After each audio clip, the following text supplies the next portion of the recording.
to the UN Brief. Today we interviewed UNICEF's Chief of Communication and Partnerships, who is actually in Ukraine.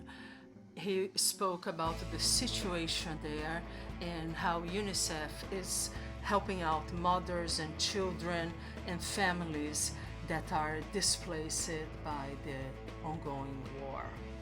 Thank you for watching the UN Brief, and don't forget to subscribe. So what have been the challenges now since your arrival in terms of getting to know what's happening in the ground and being able to communicate with headquarters and understand the dynamics of what's happening on the ground and how UNICEF is delivering its services? Walk us through a little bit. Yeah, so I mean, the situation is that it is a massive child protection crisis in Ukraine. The situation is horrific for pretty much every child in Ukraine, particularly for those who are, of course, stuck in areas of heavy fighting like Mariupol or other areas where access both in to get relief, supplies into those areas, but also for children and for families, for other people to get out is extremely difficult. We've met children in places like Zaporizhzhia, which is in the southeast, who have managed to escape, and they've basically got into cars and they've made a run for it, during the night in very dangerous situations. And so they're coming out, children are coming out, obviously very traumatized by what they've been through. Some have been injured. We went to a hospital in Zaporizhzhia where UNICEF has been able to provide some medical supplies, so surgical items and hygiene items and other kits for the hospital. And they're treating children in intensive care. And it's a horrific situation for those children who can't get out safely, or who are affected in areas of heavy fighting. So we are able to get some supplies around to hospitals in particular, but also to other institutions to help alleviate some of the strain that they're finding, given the sort of additional caseload. But also the trauma for children who are on the move, children who have fled their homes. They've been exposed to bombings. They've been in shelters. They've been underground for days on end, some for even longer, for weeks on end. And that trauma of being displaced from your home, leaving everything behind. I've met a 13-year-old Christina in Lviv at the railway station. She just grabbed like one bag, which was with her beads in it. It's her hobby to make sort of bracelets and necklaces. And so these stories are endless. These horror stories are endless. And that's the tragedy. And I think the tragedy is also, it's children and women who are coming out, children with their mums, sometimes with extended family members. And then I think it's important not to forget children who already have underlying, health conditions. So, for example, I met a mum with her sort of 19-month-old daughter, Alice, in Lviv in the children's hospital, and they had been in Kharkiv.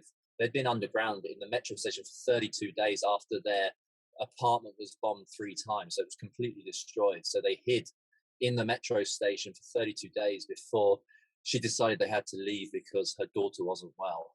She's had cancer before as well. And then on top of that, the ordeal of having to be underground in a cold, sort of damp metro station for so long. So they're now in a hospital in Lviv. So these stories are just endless, and then there's 2.8 million children displaced within Ukraine, and then there's a further 2.2 million or more outside the country. And the situation, unfortunately, is not getting much better. So what have been the challenges to do the orderly removal, people who wanted to go to a neighboring country, the corridors?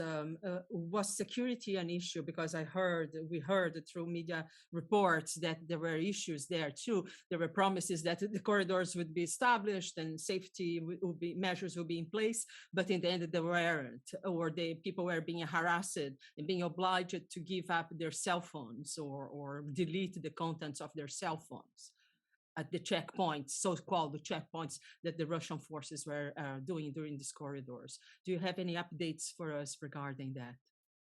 Yeah, so access for children and for women in particular coming out of areas of heavy fighting has been very difficult. The safe passages have been agreed in different ways and often are not safe or not safe enough. We've had very difficult access to get into these areas of intense fighting. And people coming out, a lot of people have basically taken massive risks to get out. And they've done so when the situation has become so bad that they felt like they needed to go now. When the fighting got so close to their homes, or when their homes have been hit, that was obviously the time to run. And they've made a run for it. And in some cases, civilian convoys have been put together to come out. And some of those have come out safely, others, not so safely. So it's an ongoing challenge. And of course, UNICEF, the UN, and partners, we continue to sort of call to maintain those, to keep those safe passages, to allow people to come out if they want to come out, and that's obviously critical going forward. And then for children, moving across Ukraine or moving across borders, it's about setting up sort of integrated services so that women, for example, or mothers, can get access to information. Where do you take your child to the nearest health clinic if they have a underlying medical condition, or how do you get access to local services, because they're ending up in cities that they don't necessarily know very well.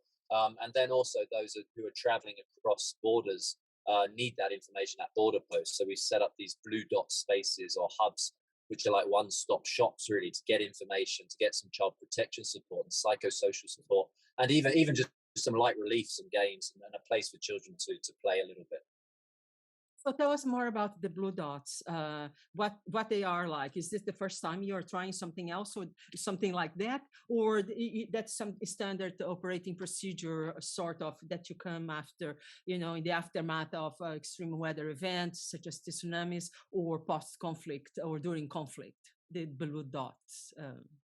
So inside Ukraine, we've set up what are called Spilno Centers, which are like together sort of centers. And they basically are like integrated services. So in areas where internally displaced people are transiting through or registering, there's a little center where mums and their children, or children and whoever they're with, who they're with, the adult they're with, can come to that center. And what they do there is basically the child can play a little bit. There's volunteers who are helping out there. And they can also then register for cash assistance, which UNICEF is providing. They can also find out where the local health services are, where other services are, and get some child protection support. So it's an integrated sort of holistic approach to providing support for children on the move. And then at the border posts across the region, we've set up these blue dots, which are a similar approach, but at the border. And so in Romania and other neighboring countries, and they do a similar sort of response. But the key thing is also the screening of children, to make sure that children are with an adult who is caring and nurturing for them, ideally, obviously, their mother, but potentially extended family, depending on who they came with, but making sure that they are with someone who's there caring for them, and that they are not sort of separated or unaccompanied. So that's working with the local national child protection authorities to ensure that children are with a safe adult. And yes, to wrap it up, that's precisely my next question regarding children that have lost perhaps both parents or immediate relatives, or are at loss. How are you dealing with that? Have you put a system in place to identify these children and put them together in sort of a provisional center for orphans? How are you dealing with that aspect? So it's difficult to get exact figures in terms of children who have lost parents or lost both parents. So it's hard to understand exactly the full context in that regard. But we are working with, as we have before the war, even across eastern Ukraine. UNICEF has been working in Ukraine for many years, and we had offices in Kramatorsk, in Mariupol, across the east. And just ensuring that we're in line with and working closely with the child protection authorities. So when there is a child who is unaccompanied or a child who's orphaned, they're getting the care that they need. And that can include getting the foster care or being with a caring family, and making sure that they're in a space where they're nurtured for. The exact figures in terms of sort of orphans from the war is very hard to say at this point, and we don't have all those details. Thank you for watching the UN Brief, and don't forget to subscribe.